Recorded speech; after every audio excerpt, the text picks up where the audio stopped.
Ça brasse entre la Maison-Blanche et Amazon. Le ton a monté ce matin, notamment lors d'un point de presse. La Maison-Blanche accusant Amazon d'actes hostiles. Et là, il faut quand même comprendre que Amazon aurait eu l'intérêt là, de mettre sur son site web les prix affichés, notamment dus aux tarifs. Donc, les hausses de tarifs, ben, l'impact que ça a sur les droits, notamment sur les prix vendus par Amazon aux États-Unis. Et ça a tout de suite déplu à l'administration Trump. Et là, le ton a monté.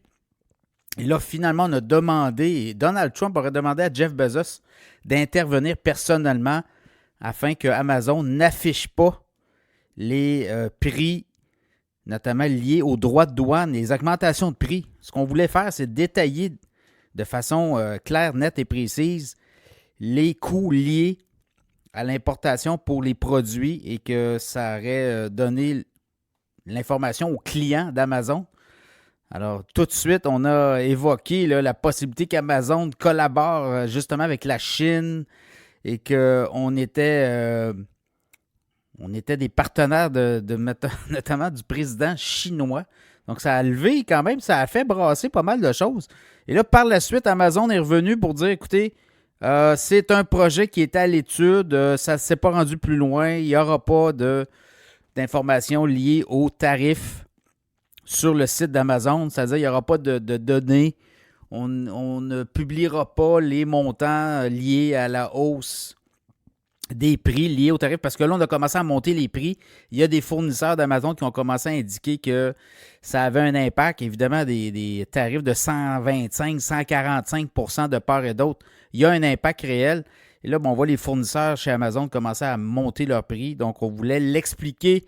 Et là, ben, il semble-t-il que ça a déplu l'administration Trump. Donc, ça va être à suivre toute cette saga-là, parce que si Amazon veut le faire, et là, on a comme shamé Amazon publiquement, on les a gelés comme on veut. On a déjà vu ça, là, certains partis politiques faire ça. Vouloir geler ou montrer en exemple un gros joueur comme Amazon et dire, ben là, si vous êtes plus petit qu'Amazon et que vous allez mettre l'impact des tarifs sur vos factures, ben on va intervenir. Là. Voyez-vous, là, ça va jusqu'à où ça peut aller. Là. Donc, l'administration Trump qui a sorti les gros yeux, les gros bras. Et là, finalement, Amazon a retraité, a backtracké, comme on dit. Et là, on laisse entendre que tout ça était lors d'une discussion entre des cadres de l'entreprise, mais que la décision n'avait pas été encore entérinée. Donc, ça sera à suivre. L'action d'Amazon s'est fait brasser beaucoup là, aujourd'hui. On est parti de 184 et là, par-dessus, on a monté. On a terminé la journée autour de 187,39. On était lundi matin. Ben, si vous regardez là, hier soir, avant que tout ça arrive, on était à 187,65. L'action a baissé d'à peu près, je vous dirais, dans la journée, là, on a baissé de 31 cents.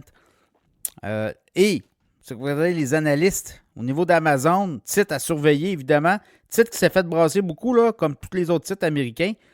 Mais quand vous regardez un peu où on s'en va, ben, il y a des analystes qui voient le titre d'Amazon à 245, notamment 245 $. L'action d'Amazon est autour de 187. Il y a du 220, il y a du 210.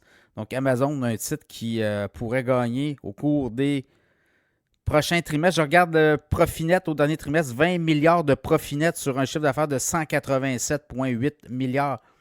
Amazon, titre à surveiller.